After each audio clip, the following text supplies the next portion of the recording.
Hello, everyone, and welcome to the wonderful and kind of horrific world of the Heirdreamers. See, I realized that in all my time on this YouTube channel, I haven't really gone too deep into what the Heirdreamers actually is. I've kind of hit on it here and there, and filled in some of the gaps, especially during things like the subclass series, but I've never sat down and just talked to you about how the world actually works.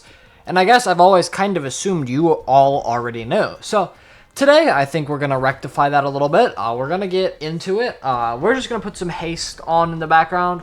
Nothing much yet, but once we actually get into filming the campaign, once we get into actually doing some more of the daily series, which we'll talk about later in the video, we'll get into more maybe visual interest rather than just some haste gameplay. But with that being said, let's go ahead and jump straight into it with the king, Asher Worthheart of the kingdom currently unnamed.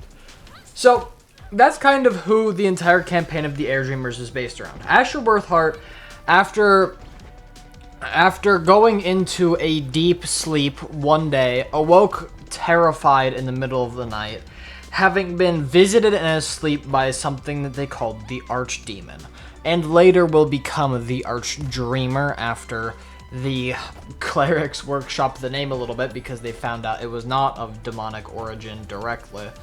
But the Archdreamer was haunting Asher Worthheart in his sleep, causing him to not be able to rest well, causing him to fall ill, and not being able to properly run his kingdom. That has led to the first generation of Heirdreamers trying to go directly into the newly discovered dream realm to try and take away the power of this Archdreamer over Asher, most likely by killing it. But during the time researching, the clerics prophesized that through the knowledge of their gods, the only people who could actually break the bindings between the Archdreamer and the king was an heir to the throne. And that's the reason why they're called the Heirdreamers. The Heirdreamers was originally founded by Albin Worthheart, the first son of Asher Worthheart. We'll talk about the naming conventions and royalty sooner because they don't both start with an A for no reason. That being said, when Asher went into the dream with his 4 other companions, making the first ever generation of Heirdreamers a resounding failure. They went face to face with the Archdreamer once, only to get immediately killed, with no trace of the party known to this day. That was generation 1 of the currently 6th generation of Heirdreamers, and at the time of the Heirdreamers campaign, the 7th generation. Before the 7th generation, all 6 generations have fully died out, lasting various times, having various numbers of members, with various stories happening beneath the surface. A lot of things have happened within each different generation. There are a bunch of isolated stories that aren't fully realized yet, aren't fully concepted out, which is what we intend to do a bit more on the daily series that we're working on. So that's kind of the basic synopsis, and that's honestly where all the problems start arising. The dream world itself is really fleshed out because that's where most of it is going to take place. All of the campaign based on the dream world is going to happen inside of the dream world. So I haven't really thought too much about fleshing out the material plane, hence the reason why I started the short series, where every day until I fully release 1 season of the Heirdreamers, I will be making some kind of improvement to the Heirdreamers lore, to the world of the Heirdreamers. That includes the material plane, the dream world, aspects of the gods, the pantheon, all kinds of things we will be working through in the series. And this is kind of an accompaniment to the day 1. But we'll get even deeper into how this series is going to work later when we talk about... Actually, let's just talk about it now. We will be having a round of subscriber goals, where every 100 subscribers, so 100 subscribers, 200 subscribers, 300 subscribers, we will do a dedicated video on one aspect of the Heirdreamers world. What that may look like will vary from goal to goal, and it is mostly based on what the viewer votes on. Either we could do a really general overview of one very important aspect, like We could do a general overview of the entire dream realm. We could do a general overview over the full history of the world, over all the generations of Heirdreamers, or we could go really in depth on one topic, like what happened during the 4th generation of the Heirdreamers, or what happened during Asher's second war, because he's canonically been in 3. What happened there? What was that war like? What battles took place, and why was that war started? All things that we can eventually come up with in a general sense, but again, every 100 subscribers will be going a lot more in-depth about each aspect of the world, depending on what you all want to see, what piques your interest, and what we ultimately want to do.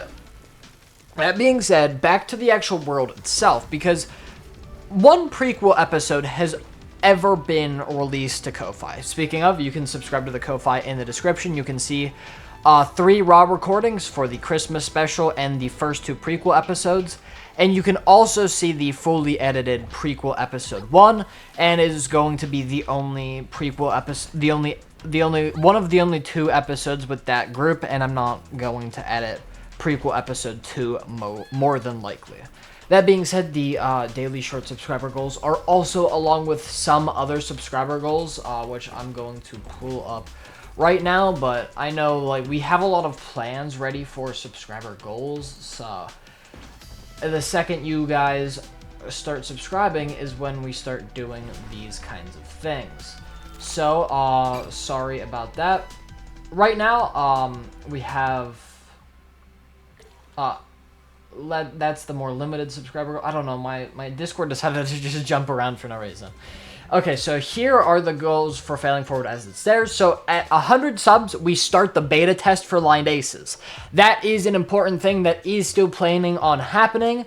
So at 100 subs, we will do the focus video, and we will also beta test Lined Aces. We will start a Discord server for whenever that test starts here momentarily, probably during the week following this. At 300 subscribers, Sarah is going to run a Teenage Mutant Ninja Turtles based one-shot where the 4 of us will be playing 4 of the characters. At 500 subscribers, we're going to start doing a live stream series. I have some ideas for that, but we'll get to that when we get to that. At 750 subscribers, we're looking to do a community Discord. Although I might honestly scratch that off and just say the Lined Aces we'll just make a community Discord and do all the Lined Aces stuff in that, most likely. And at 1,000 subscribers, release of the prequel episodes to YouTube for free. Of course, that's only going to apply to prequel episode 1 and maybe prequel episode 1 take 2, because we're only going to plan on doing 1 prequel episode with this group. But I'm getting off topic horribly, but I just want that information to be known. We're diving into information about the Heirdreamers both in and out of the actual setting, so I feel like that's good for everyone to know. I might go over in a short too.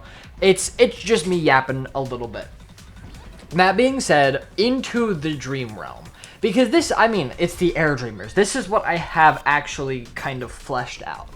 So we have the 6 generations of Heirdreamers before the 7th, and the 7th at the start of the campaign will have been in the dream for over 2.5 years, I would like to say. I forget exactly the number.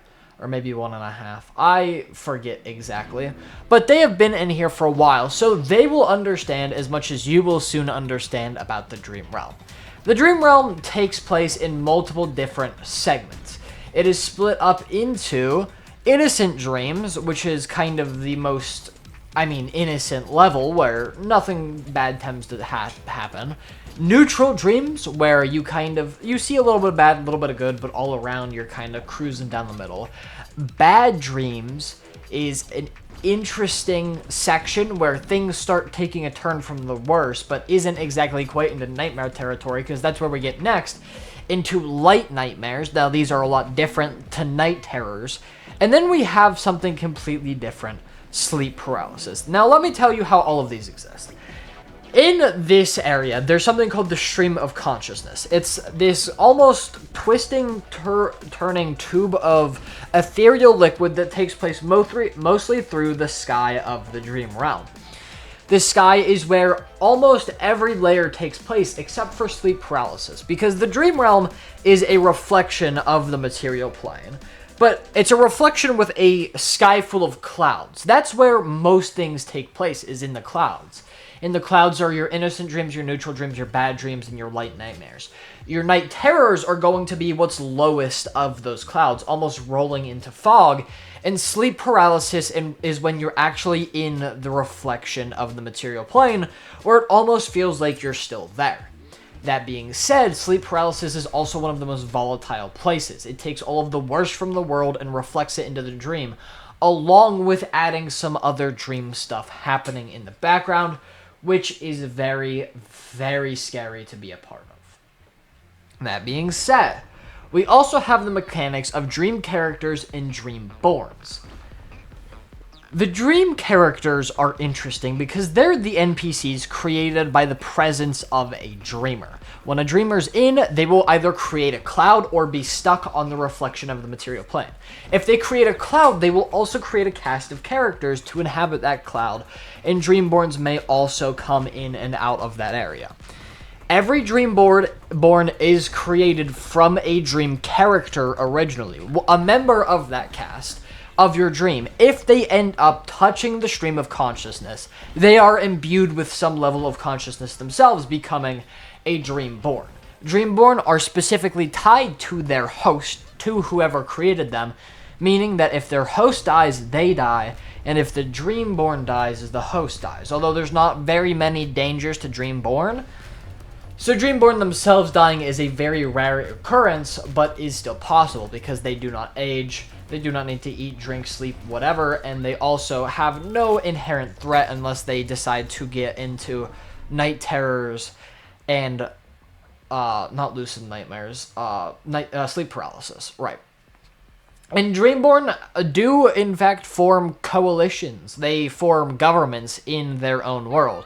And while most Dreamborns are caricatures of whatever character they are or are based off of, they still find a way to form their own forms of life. There are these things called permanent dreams. When a wizard or caster or monk create a dream, they foster a dream realm for them to return to. Oftentimes, these are mostly monks that are creating these permanent dreams. The Dreamborn typically tend to flock towards those permanent dreams as they don't fade as quickly. But mostly they live nomadically from dream to dream, taking their ethereal airships to circumvent the stream of consciousness. Because if you use the stream of consciousness to travel, you are often left to its whims. There are a cast of characters other than the player characters that are also in the dream realm with the main cast in the 7th generation of Heirdreamers. And first of all, we're going to talk about the heir to the throne, Carl. And this is going to come back to the naming convention, so I'll just explain it here. For about 10 generations now, the kings and queens of this nation have functioned almost identically in their naming conventions, where your first son or your first child the first heir to the throne will always be named with an A. Albin and Asher are very important there. The heirs following that of generations 2 through 5 are named with a B starting the name. Like, there will probably be Beatrice, Betty, because Asher has had 4 sons and 3 daughters. We're going to have, like, of course, there might be a Braden, a Brandon. I don't exactly know, but we're going to end up with those 4 generations of people named with B, and then the 6th and 7th generation of Heirdreamer being Carl and his slightly older brother, who is also dead because of the Heirdreamer program, are going to be named with C, and anything subsequent to that is all named with C's. Because they are considered chanceless at actually getting the throne, except for in certain scenarios. And then extended family is typically what takes up the latter numbers. And they do follow those letter conventions with, like, dukes, not princes, dukes, landlords, things like that. All the people who might eventually inherit the throne all get kind of conventioned off names. But Carl is the heir to the throne that is coming with the 7th generation and possibly last generation of Heirdreamer. But because the king and queen, the King Asher and Queen Isabella, couldn't exactly risk their only remaining heir to die, they've decided to take a bit of a rash idea in getting the court artificer named Andrea, who is also part of the 7th generation of Heirdreamers, to construct a warforged in a dream realm with the help of a monk who will foster the connection of Andrea to a permanent dream where she could work on this warforged in the dream realm. Now, this warforged is, of course, an avatar for Carl that he can project himself onto. He was never meant to be an actual, never have an actual class, but in his deep time meditating to connect to the warforged, he ended up unlocking, what are they called? Ki. He ended up unlocking ki energy and ki points, thus becoming a monk. I mean, kind of barely, and unfortunately, he cannot foster his own dream, but he does have a custom subclass called Way of the Springed Hand, and we will be diving more into that in one of the episodes when we make another one of the subclass. So, Carl is the heir of the 7th Heirdreamers. He is a monk, he is a warforged in the dream, a human outside of the dream, and he spends a lot of time in deep meditation to project himself into this body. Because of this, he's ended up treating the Heirdreamer program more like a game than an actual life or death situation. He's been able to disassociate a lot more than the other members, making it so that he feels a little more distant. Then, there's Andrea, who's the artificer who is tasked with upkeeping Carl. She was originally the court artificer, but when the 7th generation was put in, she was also put into the dream to upkeep the warforged body, and that is really her only job. She is, of course, an artificer, a gnome. Her status at the start of the campaign, she went missing during the Archdreamer fight, but was never actually killed. She, during her 2.5-year time in the Dream Realm, has found a knack for dream stability and destability. Specifically, taking away destability and creating stabilizers that could completely lock down a dream and prevent it from going all topsy-turvy on you. That being said, that is going to be the Artificer subclass, which you can eventually buy over on the Ko-Fi. We will unlock the Martial subclasses are up there, so like the monk, the barbarian, the fighter, all of those kinds are already up for purchase. I would put up the spellcasters and the half-casters, but I can't because I'm creating a list of spells for the campaign, and I've only created up to level 2 because I'm playing a School of Onryomancy wizard in Nick's campaign, which I hopefully have a session of tonight, where I have to actually make the spells. So that's kind of been motivating me to at least do the cantrips the first level and the second level, but the 3rd, 4th, 5th, 6th, 7th, 8th, and 9th are still on the way. But that will be part of what we're going to be doing with the daily series, is finishing off some of those spells. It's hard to come up with a ton of unique ideas because there's like, I want to say 8 cantrips, 10 first level spells, 10 second level spells, 8 third level, 6 fifth level, 6 sixth level, 4 7th level, 4 8th level, and 2 9th level, I want to say is how I divvied it up. I would have to pull it up. But I'm making a lot of spells for the School of Onryomancy. So it's going to be taking a while. Alex is the party's druid. He is the first ever to master the druid subclass, the Circle of Dreams. Or, no, because doesn't a Circle of Dream already exist and I had to do something else? Hold up. Guys, I can pull it up. Circle of Fabrication. He is the first to master the Circle of Fabrication druid in the Dream Realm. He is a dragonborn and is, of course, a druid. And his status at the start of the campaign is he died during the Archdreamer fight. Very visibly. He was kind of smacked against the floor. His skull was cracked open. No need to get into too much detail. But he is the only one who's been able to foster a circle for the Cult of Fabrication, or at least the first one so far. Creed was an alias. He is the rogue, but he didn't make it far into the dream, as he was killed in the process of entering the Dream Realm. That comes up in the first prequel episode, which is, of course, available over on the Ko-Fi. We talk about that a lot and how that process of death actually looked, more into the second episode and how he actually died due to a meeting with the Queen Isabella during the training session on how to actually prep yourself to enter the dream. And Zeros has always been a big presence. He is one of the bards of the group. He has bagpipes as his main thing. He could make almost any nightmare an innocent dream with just a few notes. And rumor had it that his playing could turn dream characters into Dreamborn just by hearing his tune. And of course, this is straight from the player resources, so it reads, this is addressed to the players. You watched him once rally an army, but that all came crashing down when his bagpipes broke. The bag was torn through during a close call in the Night Terror realm. I actually retconned that. That is going to now be the Sleep Paralysis realm.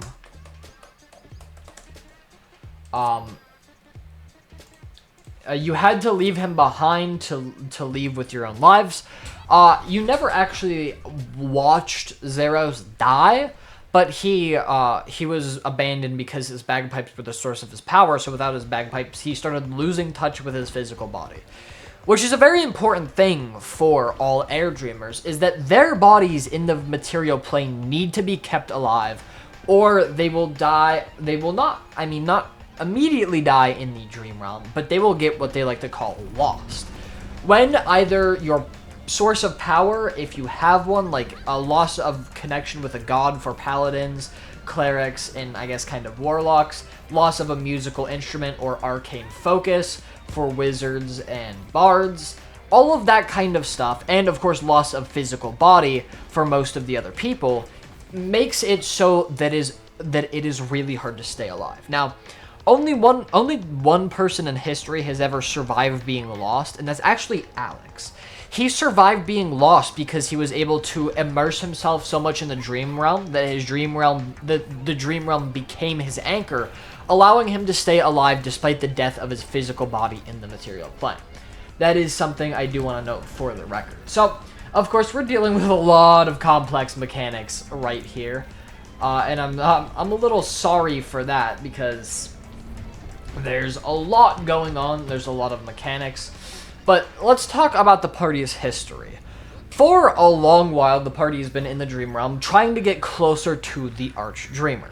This has slowly but surely culminated into an eventual straight confrontation with the Archdreamer after, of course, the death of Zaros and Creed, very unfortunately, pre-death of Alex, and loss, quote-unquote, of Andrea. During this ordeal, of course, Carl died, but the party was stripped of all their power. They would have had the power of equivalent to level 20 people, but during the fight, they were able to wear down the Archdreamer just enough to make a fairer fight possible next time. Of course, unfortunately, with the loss of a handful of party members. Unfortunately, at the beginning of the campaign, they will just be recovering from their fight with the Archdreamer, and will very unfortunately be without Andrea because she was lost at the end of the fight with the Archdreamer, leading Carl to be without the without the person repairing the Warforge, and thus slowly but surely falling into disrepair. And this is bad because, of course, you need an heir to actually break the curse, and it would be nigh impossible to rebuild a Warforge without Andrea being able to facilitate the connection in the material plane of Carl to the Warforge. So, that's the dilemma at the very beginning of the campaign. Of course, that's not very good situation, so like the beginning of the campaign will hopefully follow the party reuniting with Andrea, but we will see how all of that goes. So here I've been kind of in and out of the Heirdreamers document, but let's talk a little bit about the lore of every that'll be the lore of every subclass is definitely a video I want to do, because of course I did this series of actually talking about every single subclass and talking about the story behind them would be really cool, but that's not what we're going to dive into today. What we're gonna dive into right now is the actual more of the mechanics of the dream realm. I mean, that's what we've kind of already been talking about. But let's start with stability, destability, the stream of consciousness, and the things that we've kind of touched on but haven't truly understood. So, in real life, let's ask you from your personal experience. If you've ever had a dream, you can feel kind of the stages of dreaming very distinctly, where you're invested in a dream, especially if you've had a lucid dream, which I know myself has, where you kind of end up in this state of, okay, you're kind of in the dream, you're in it. Nothing's happening, the dream is all that exists, and to your subconscious mind, the dream is all that ever has been, all that ever will be. The dream is the real world. Then, towards when you start waking up, the dream starts kind of going against the grain, starts destabilizing. That's what destability is all about. When you first enter a dream, and when the dreamer is fully invested in a dream, the dream is typically completely stable. But any large-scale events will typically destabilize a dream. Like, you know how whenever you're running from something in a nightmare, oftentimes you'll watch as the dream starts unraveling in front of you, as honestly, typically in those kinds of circumstances, you become semi-lucid. That's what happens in the dream realm to everybody living in it during that kind of event, is oftentimes the dream will start destabilizing, it will start fragmenting ever so slightly in certain ways, making it harder to traverse, especially for people other than the dreamer, because the dreams always center around the dreamer. That's when destability comes in. Destability has a lot of stages. Some can only be achieved through like actual dedication, like there are different levels. Like the D4 table is like typical. That might even happen when the dream is mostly stable. D6 is when the dreamer is starting to kind of understand, like middle of the dream, when the dreamer becomes more aware in the dream. The D8 table is typically when the dreamer is about to wake up. D10 is whenever the dreamer initiates a lucid dream and cannot handle it. And a D12 and upward can only be achieved through magical means. And of course, at every subsequent table, you end up with worse and worse results. Or in some cases, on the D12 and D20 table, it actually can be a result for the better for you. But of course, like Dreamborn and people with the Dream Shaper background will have like more of a resistance to this. And there are of course spells related to it. Part of the subclasses are all centered around destabilizations, how to stop them or start them controlled so that you can deal with your enemy. So that's basically the idea of destabilization and stabilization. And now, time to start talking about the stream of consciousness. Now, the stream of consciousness is the physical manifestation of an actual goddess, the goddess of dreams. I have her name written down somewhere, but I can't exactly find it right now. My direct apologies for that. But the stream of consciousness is, in fact, the physical embodiment of the goddess of dreams. Whenever a conscious being hits the stream of consciousness, they are enveloped by it and brought to wherever the stream sees fit for the person. When you're in the stream, you are mostly at the whims of the stream. Without, like, extreme power, there is no way to actually fully control the stream of consciousness unless you have, of course, made a pact with the goddess herself. That being said, it will be the main form of transportation for the party during the sessions, which also, is kind of nice narratively because it allows every session or every episode to be isolated from the last because they're completely different stories, all adding up to the overarching idea. And I do kind of think that's a smart idea just for the actual YouTube flow of things, like a little bit out of immersion there, but that is part of the reason I did it. So, with that being said, there is a lot of very interesting nuance and interesting interactions between all the players, the Dreamborn, and the actual world itself. But, this video is already getting a little long, and I don't really want to keep you too long. So, if you want to see a part 2 of this, of course, subscribe. We're going to be doing, of course, daily world building for this. So, whether that be revealing something that I already have written down or creating something entirely new, I hope this kind of establishes a baseline of what the Heirdreamers will eventually become. And I do plan on doing like a part 2 of this with specifically like how everything interacts, especially because I'm just like right now getting reinvested in the Heirdreamers as it stands. So I don't fully remember everything that I wrote. I don't fully remember how everything interacts. Things are prone to changing, prone to being rewritten before the actual campaign itself begins. But with that being said, of course, as I was talking about way earlier in the video, we have a lot of subscriber goals.